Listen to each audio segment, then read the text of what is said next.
primer de tot és agrair tant a les companyes del Treball Solidari com a la Fundació Mussol i al Museu de la Vida Rural i a la Fundació Carulla estar aquí, que ens hagin acollit a persones que vin de Barcelona a parlar al món rural, que és com una gran contradicció. O sigui, després he d'agrair sincerament i estic molt orgullós de que gairebé tots siguin dones parlant i sigui l'únic home cis. També moltes vegades soc l'únic home cis que porta paternitats a les taules i és bonic, però també he de reconèixer i d'alguna forma alentar a que hi ha noves masculinitats que entren a treballar en els museus i en les tasques de criança, perquè crec que és molt important. Dit això, ho dic com una cosa biogràfica que m'ha passat sempre, dedicar-te a educació i cultura té això. Sí que volia com plantejar-vos un marc de treball una mica diferent, treballar des dels béns comuns que suposa i què reptes té per als museus i fer-lo des d'aquesta idea de territoris vius. Dir com dues coses bàsiques que jo volia compartir-vos, que quins són els principals reptes i horitzons que tenen els museus i les persones que treballen en museus davant del segle XXI. Pues, lògicament, el primer és repensar què és la gestió cultural, perquè almenys jo vinc més del paradigma de gestió cultural que no tant de la gestió patrimonial o dels treballs de museografia i museologia, que em semblen molt importants, però sobretot mirar-la des d'una mirada com més feminista o d'economia social i solidària. I crec que trencar la matriu de la gestió cultural, almenys jo ara és un dels grans fronts d'atac que tinc, no? Trencar la gestió cultural, que com vosaltres ja sabeu, quasi el paradigma més neoliberal i més monolític va néixer a Barcelona perquè té la gran insígnia de ser la ciutat que va tenir el primer màster de gestió cultural de tot l'Estat, no? I que va marcar moltes gestions culturals, en la meva opinió, com a molt desarrollistes i depredadores. També altra cosa que és important, llavors, és repensar les formes i els impactes que tenim quan pensem en els museus, en les institucions culturals i quina és la seva relació amb els territoris.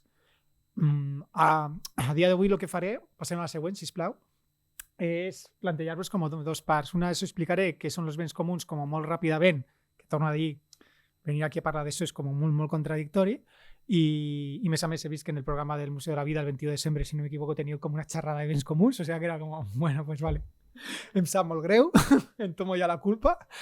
I dit això, en la segona part intentaré mostrar-vos el que és el balanç comunitari i algun exemple de pràctiques comunitàries que hem fet des de museus per a veure si s'entén o no, i que també és una cosa nova que he fet, no? De posar com exemples. Vale? Normalment les xerrades que fèiem més del balanç comunitari no les feia tant aplicades a museus, però penso que aquestes lupes, aquesta cosmovisió de l'economia social i solidària potser ens dona pistes per mirar com són els museus com a ecosistemes i sobretot per començar a tenir una altra sèrie de criteris i altra forma de narrar i de narrar-nos, d'acord? Passa. Llavors, primera part és la introducció dels marcs dels béns comuns. No sé si sabeu, ves passant, quina és la teoria dels béns comuns. Nosaltres vam desenvolupar una recerca en la gent de la Hidra i Art i Barri, que és la xarxa on estem treballant cultura comunitària com a iniciativa. I ahí teníem aquesta recerca que es pot basar com Creative Commons a la web de Cultura Viva, que és Gestió Comunitària de la Cultura Barcelona, valors, reptes i propostes, i ahí s'explica tot això d'una forma com més concienzuda, també està en castellà i és de descarga lliure. I llavors, si passes, el que em queda aquí que vull que us quedeu és en l'esquema clàssic de lo que és la gestió dels béns comuns. ¿Vale? Per les que no esteu molt familiaritzades, els béns comuns tenen com la idea de que sempre ha d'haver com tres potes o tres elements, no? Un recurs, una comunitat i una governança.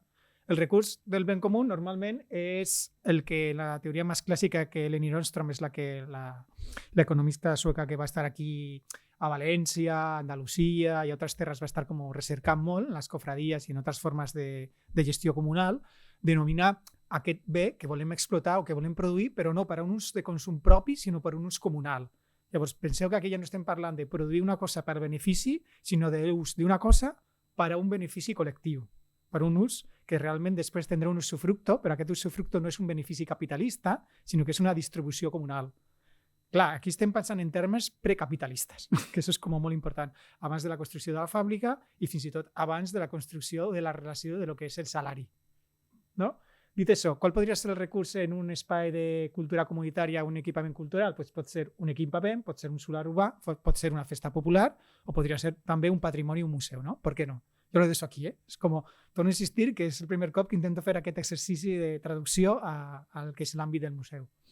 La comunitat és en els espais més comunitaris com casals o casals de joves o casals comunitaris de Barcelona i de la llarga tradició d'Ateneus cooperativistes almenys a Catalunya, pues, s'entenen els veïnats, veïns, veïnes, les activistes, els dinamitzadors culturals, els gestors culturals, i aquí podríem posar també com a comunitat l'equip de persones que també forma part d'un equipament. En aquest cas podria ser l'equip d'un museu. I finalment la governança, que aquest és el punt com més difícil i més fosc i el que realment hauríem de posar més èmfasis, és el que hauríem d'estar treballant. Governança entenem com el conjunt de protocols, de normes, de regles que ens apliquem per tenir una comunitat que sigui sana, que sigui participativa, que sigui inclusiva, que sigui transparent i que estigui en procés. Llavors, quan parlem moltes vegades de participació, parlem molt de recursos i de comunitat, i se'ns oblida molt pensar la governança.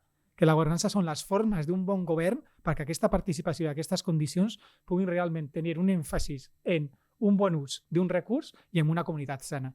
Si no tenim governança, és molt difícil treballar la resta, i la governança és el més complicat. Llavors, aquí, com veieu, estic ja parlant d'una cosa com molt complexa, que es parla de governança en institucions culturals com els museus. Dit això, la gestió comunitària de la cultura, en aquesta recerca que van fer, posava com aquestes tres potes i posava una relació de col·laboració i conflicte amb l'Estat. L'Estat entès com l'administració pública, com el conjunt de normes i reglamentacions tant socials com legislatives com executives que d'alguna forma distribueixen els nostres drets i les nostres responsabilitats. No? L'Estat pensat com el districte, com l'Ajuntament, com el govern central, però també pensat des de la regulació, no? Des de la legislació i com traduir-ho a normativa. Llavors, sempre és una relació de conflicte i és una relació de col·laboració. Llavors, el que és important aquí en la gestió comunitària de la cultura és enfatitzar un canvi de matriu, que és pensar no tant que la gestió cultural s'ha de fer en el binomi públic-privat, que és el model Guggenheim que tothom coneix, per dir-ho d'una forma molt senzilla. Llega una fundació privada de Nova York, amb aquest llibre tan maravilloso de com se va vendre el model del Guggenheim a l'alcalde de Bilbao en el seu moment. I llavors, la idea és aquí una mica canviar les tornes i decidir. No volem fer pas un model que sigui de gestió pública-privada i sobretot per entitats privades depredadores dels recursos, sinó que hauríem de començar a repensar en una gestió público-comunitària, que tinguessin béns comuns que estan regits a partir d'infraestructures públiques, però amb la major o menor capacitat de que el recurs i la governança estigui codissenyat en les comunitats. I penseu que quan he dit comunitats són tant les persones que habiten fora del museu com les persones que treballen o habiten dins del museu. No, jo no faig una externalitat perquè seria com més complicat i perquè penso que la comunitat al final són els vincles en un espai que habitem entre totes. O sigui, seria una definició com molt fàcil de construir comunitat. O com diu la Marina Garcés, comunitat no és més que construir un nosaltres. I aquest nosaltres és imprecís, és orgànic, és obert, és diferent, etc. Bo, això és com la teoria clàssica de béns comuns, no sé si us sonava, o heu sentit algun cop. Dit això, passem. I aquí altra cosa que m'interessa molt, però lo passo per sobre, és otro llibre que van fer amb un grup de treball que es diu Desbordes de la cultura, es diu Desbordar Barcelona, també està en PDF en la bona gent de Pollen Ediciones i La Ciutat Invisible, dos cooperatives.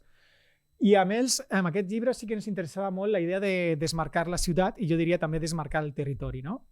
Que és aquesta idea de la Marina Garcés de treure la marca. No? La Marina el que ve a dir és que ciutats com Barcelona es basen en un extractivisme del turisme i de tots els seus recursos com un aparador i com una capital. No? I el que haurien de començar a fer és, igual que hem de decolonitzar el museu, que estic totalment d'acord, hauria de començar a desmarcar les ciutats, els territoris i deslligar-nos una mica d'aquestes lògiques de la indústria creativa o de les grans marques per atreure el turisme, per atreure les empreses.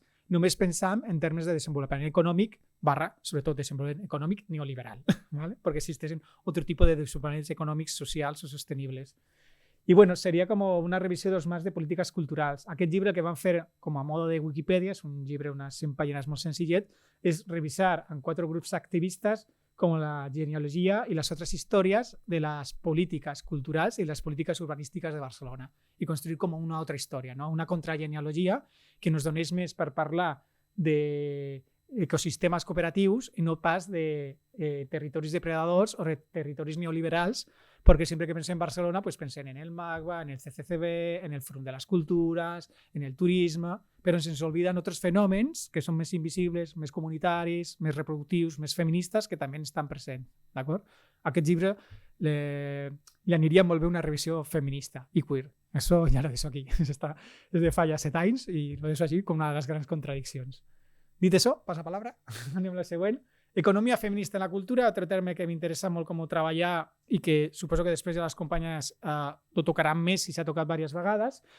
agafo aquest diagrama dibuix que és de Col·laboradora, uns companys d'una cooperativa del País Basco, de Bilbao, i fet per el Richie i el Txelo, molt amics, i simplement donar la idea de que la cultura i l'economia feminista ve a dir-nos que l'economia que nosaltres veiem com productivista, l'economia del PIB, és aquella que té que veure a lo públic, allò reproductiu, en el mercat, en el carrer, en allò visible, no? I que hi ha tota una part invisible, reproductiva, feminitzada, que està relacionada amb l'ètica de les cures, que no es veu i que és com les 3/4 parts de l'iceberg, no? I que és tot el que realment sosté la vida, no? Com diu la Yayo Herrero moltes vegades, en l'ecofeminisme, i és veritat tal qual, una de les grans tragèdies i que hem de dirimir és el conflicte entre capital i vida, no? Llavors, clar, quan pensem en capital només com el capital de l'economia productiva, tenim una sèrie de fites. Quan pensem en el capital des de la idea d'una economia feminista o d'una economia comunitària, tenim una sèrie de coses fosques, invisibles, que són realment on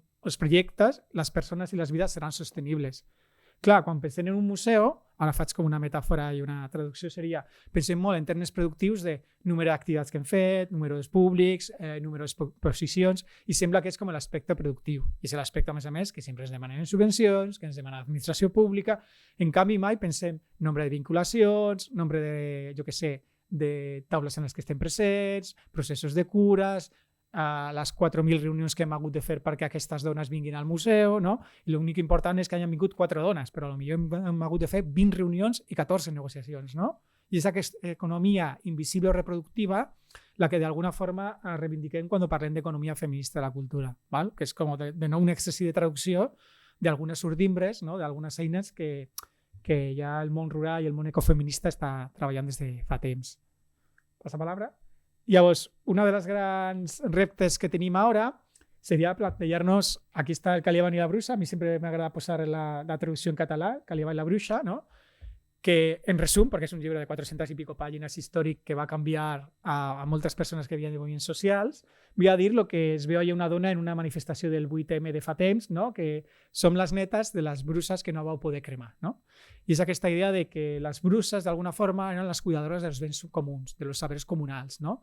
I a les bruixes, sobretot, la Inquisició no les va fer la persecució perquè fossin d'alguna forma hereges o no tinguessin una religió o no fossin catòliques, sinó sobretot perquè el que interessava era introduir tot l'espírit capitalista i productiu en la societat i d'alguna forma menysprenyar, desvaloritzar, desjerarquitzar tots aquests sabers que tenien les bruixes, que eren sabers invisibles comunals, no? Qui diu bruixa diu partera, trementaire, narradora, abuelas de los pueblos originarios, etcétera, etcétera, ¿no?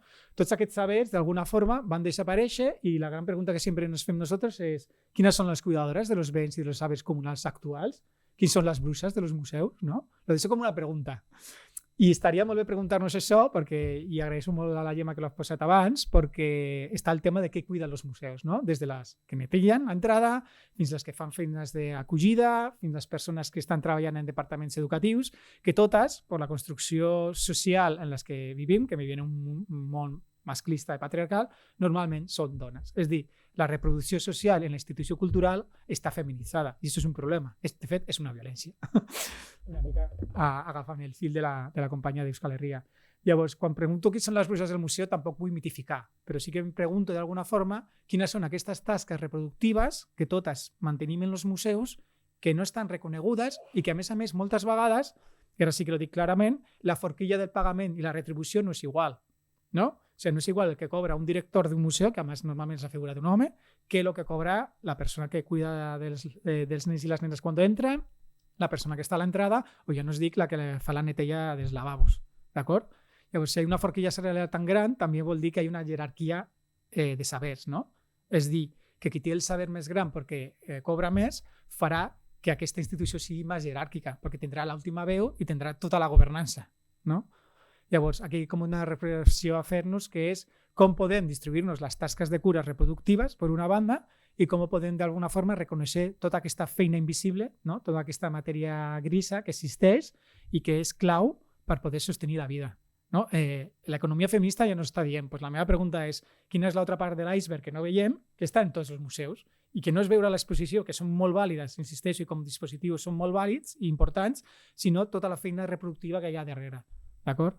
Tampoc voldria essencialitzar que només l'educadora és la que fa feina reproductiva. Si una comissària, una conservadora, una persona que programa activitats culturals o una direcció també fa molta feina reproductiva, d'acord? Bueno, dit això, passo palabra. Sempre em queda aquesta pregunta de si fem cultura per una ciutat marca o per un territori marca, ja veieu que jo vinc molt embotit de l'espírit de Barcelona, o si fem cultura per una ciutat vivible, no? Per un territori vivible. No? I la pregunta per mi seria cultura per quin territori o al revés, quins territoris per quina cultura, no? Que crec que és més interessant aquesta pregunta, perquè normalment projectem la cultura per als territoris i pensem que llavors l'han de reformular, l'han de transformar, que és aquesta idea de que l'equipament cultural d'alguna forma projecta el seu imaginari i la seva cosmovisió sobre el territori, i la pregunta podria ser una forma, diguéssim, totalment oposada, que és quines són les preguntes i els elements que travessen els territoris i com els museus escoltem, acollim aquestes preguntes i fem alguna cosa. Pot ser que no dem resposta, però només escoltar i acollir les preguntes del territori per mi és tot un pas endavant, en política cultural i en política de museogràfica encara més. No? Bueno, així en matèria ràpida, 10 minutets, vaig a alguns exemples. Què és el balanç comunitari? Passa. El balanç comunitari ve d'aquí, del mercat social. És una eina d'autodiagnosis que es fa per a institucions de cultura comunitària a Barcelona i es fa sobretot per autoavaluar-se i intentar treballar esferes que tinguin que veure amb la xarxa d'economia social.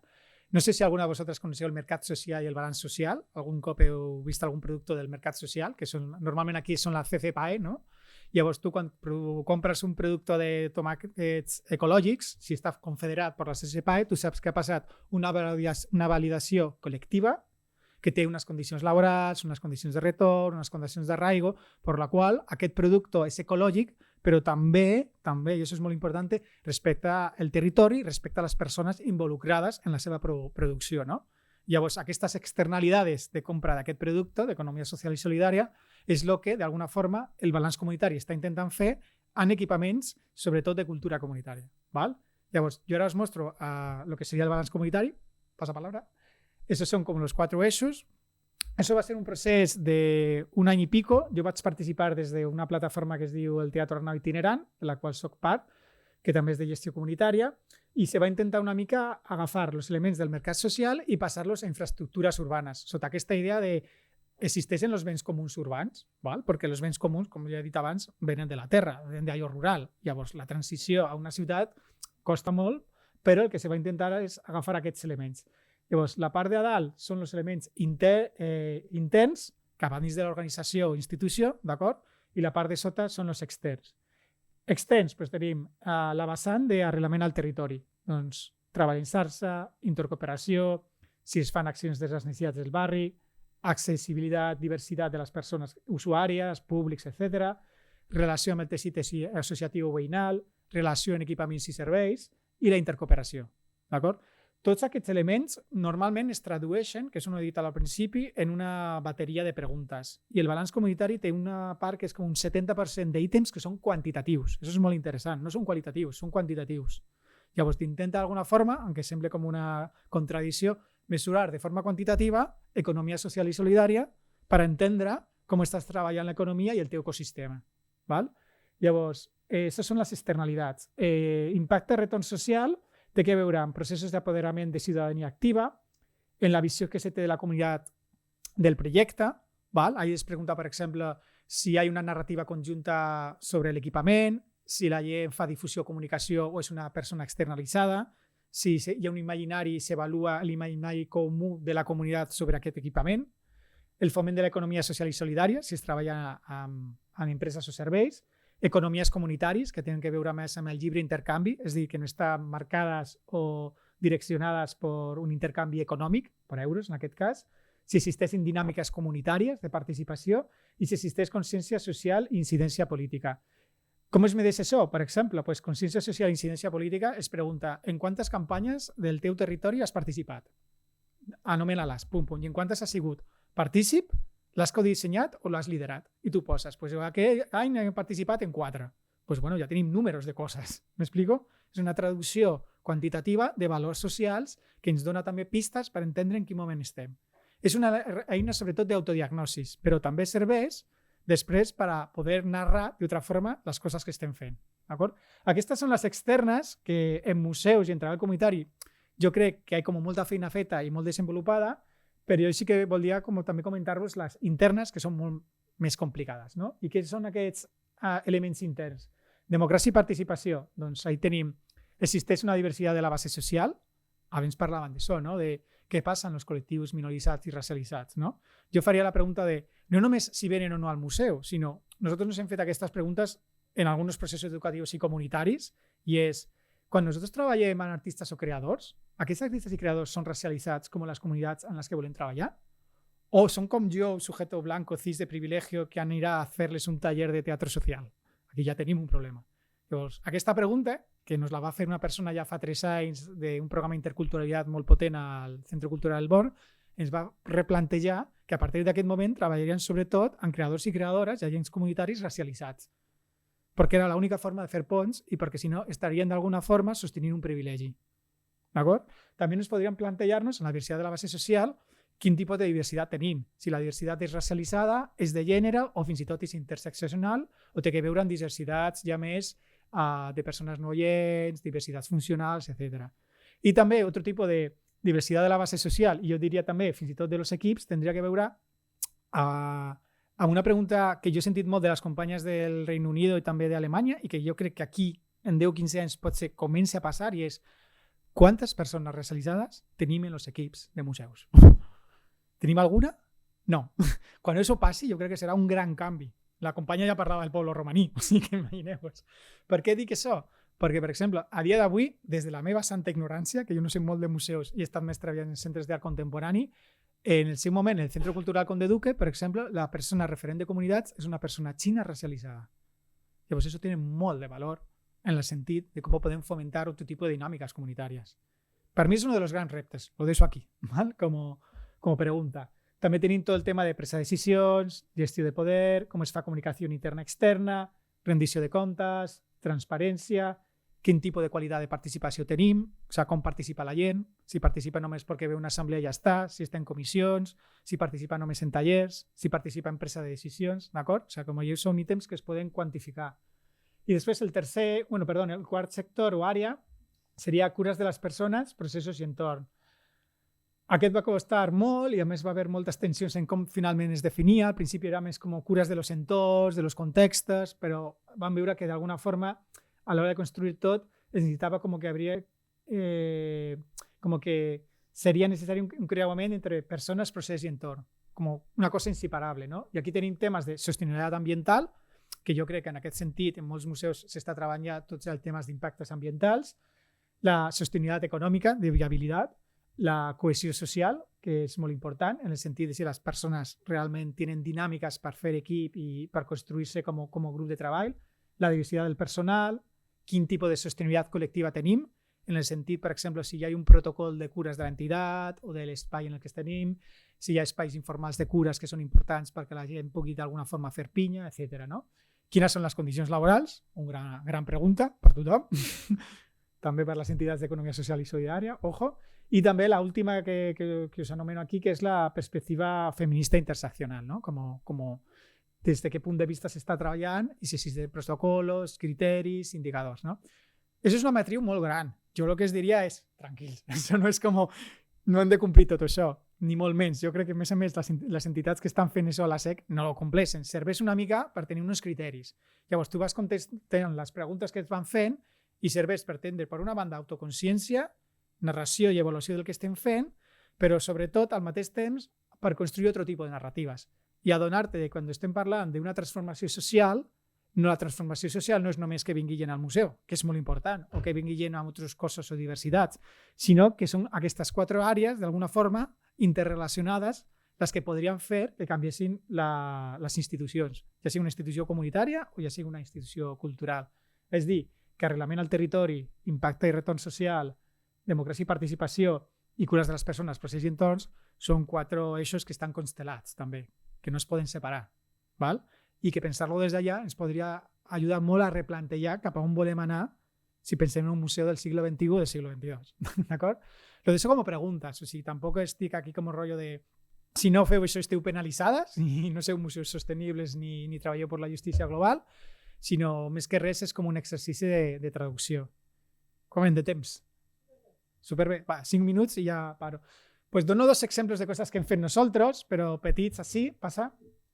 Arrelament al territori, no? Per exemple, treball en xarxa a partir de les necessitats del territori, mecanismes d'escolta activa o models de diversitat d'acollida dels cossos. Jo parlo molt de cossos, no de persones, entenent la diversitat de cossos que existeixen, racialitzats, de diversitat, petits, grans, de diverses edats, de menys mobilitat, de més mobilitat, exemple, no? I una cosa que es pot fer és exemples com investigar en col·lectius dels museus com són les seves infraestructures i els territoris, fer investigació participativa, no? O sigui, què més fàcil per començar a escoltar que fer diagnosis de com estan els territoris, que a vegades se ens oblida, o si ja existeixen diagnosis dels territoris, anar a aquestes diagnosis i dialogar amb elles. Altra cosa que es pot fer és producció de consells ciutadans, d'escoles de públics, d'espais de representació veïnal, de trobades d'escolta i diàlegs, fins i tot per programar o treballar coses específiques, no? I aquí jo sí que reivindico molt la idea aquesta de tornar a recuperar els consells comunals, els fòrums comarcals i altres elements que existien al País Basco, que existien a Burgos, i que hi ha molts sabers que segurament si preguntem a avis, àvies o besavis i besàvies de la zona te diran pues nosotros nos reuníem allà i fèiem la cuita així, i a l'estiu la fèiem així i ja. Ostres, si ja tenim aquest saber, incorporem aquest saber a la nostra gestió del museu i no passa al revés. ¿M'explico? Jo crec que això seria com molt interessant, recuperar aquestes formes més, no sé si la paraula és tradicional, però sí formes més comunals de gestionar els territoris. Val? Passo. Us poso un par d'exemples molt ràpid. Això és un projecte que vam fer que es diu l'Ordit, del 2018 al 2020. Actualment lo porta la Fundició. En aquest moment lo portaven Transductores i la Fundició. Passa. I una de les coses que van fer, una imatge només, és van treballar amb l'encàrrec en Fabre Coats, que és un recinte fabril de Sant Andreu molt gran, en el que hi ha un ecosistema d'entitats molt complexa. Hi ha escola pública, institut, hi ha l'Harmonia, que és un ateneu cooperativista, hi ha espais feministes, actualment hi ha un habitatge social i després està la fàbrica de creació. I el projecte que nosaltres teníem era el programa de mediació i ens van donar l'encàrrec de fer una diagnosi participativa de com es podia transformar tots els entorns públics del museu. I vam pensar, hòsties, quina bona idea treballar des de la idea d'un procés de diagnosi participativa en diversos equipaments, com volen que sigui l'espai públic que d'alguna forma rodella, que està al voltant del centre cultural i la fàbrica. I a partir d'ahí pensar el programa de mediació. No? A partir d'una diagnosi participada, què podem fer? Com 2 exemples molt senzillets. Pues a l'Institut Martí Pous, per exemple, van treballar en l'escola en tercer de l'ESO, en l'assignatura de dibuix, i vam estar visitant el centre i altres espais, simplement imaginant en els joves què voldrien fer ells si les deixessin dissenyar aquests espais.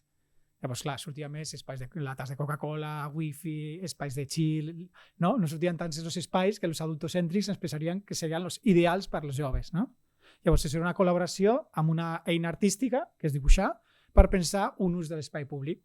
Altra cosa que vam fer allà és amb el col·lectiu que es diu Tècniques, que són dones treballadores tècniques d'audiovisual i d'espectacles. Van treballar en la Comissió de Violències Antimasclistes de l'Ateneu Harmonia, i això va ser un grup no mixta, i van fer 2 derives nocturnes per la fàbrica amb focus i amb llums per pensar sobre si la fàbrica era segura o no, parlar també a les persones que fan la neteja o les que es dediquen al manteniment, i ens van explicar dates molt interessants del MANAC, que és increïble, no? I després, en tot això, el que van fer és reciclar molta de la fusta, que això va ser una feinada, que s'havia fet específicament per a aquesta exposició, passa pantalla, i amb aquesta fusta, amb aquest grup de joves i l'Ateneu d'Oficis i Raons Públiques, que és una cooperativa també del Poble Sec, i l'Ateneu d'Oficis és altra cooperativa del Poble Sec, o sigui, tota economia social i solidària, van reciclar totes aquestes fustes i van crear mobiliari urbà dissenyat per els joves per el pati de la part que té l'institut, que és un pati que no s'havia fet servir per la Covid i que li volien donar com un nou ús. Llavors, el que van fer és una economia circular, que va costar molt. O sigui, van reciclar materials d'una exposició, els van portar a un institut i van tenir com una segona vida per pensar entre tots i totes com volien que fossin aquests elements. Amb aquest projecte van intentar el repte de fins i tot crear un protocol de reciclatge i de reutilització, i això va ser literalment impossible per tota la normativa que fins i tot té el mateix taller d'oficis del MANAC. però era un dels punts que més ens interessava, per pensar, per exemple, en economies circulars i en processos medioambientals a dins d'un museu. No? Només pensar en medi ambient des de la idea de continguts, que és molt important, sinó pensar des de la gran quantitat de producció material que fa un museu com a infraestructura i que moltes vegades o es llança o queda emmagatzenada i mai se sap on va. Doncs a nosaltres ens interessava jugar una mica amb aquest experiment de poder construir un projecte que sigui de mediació, que tingui aliances en economia social i solidària del territori, però que també comporti una economia circular. ¿Val? I jo crec que lo deixo aquí com dos exemples petitons. Tenia més coses que dir, però otro dia podem parlar.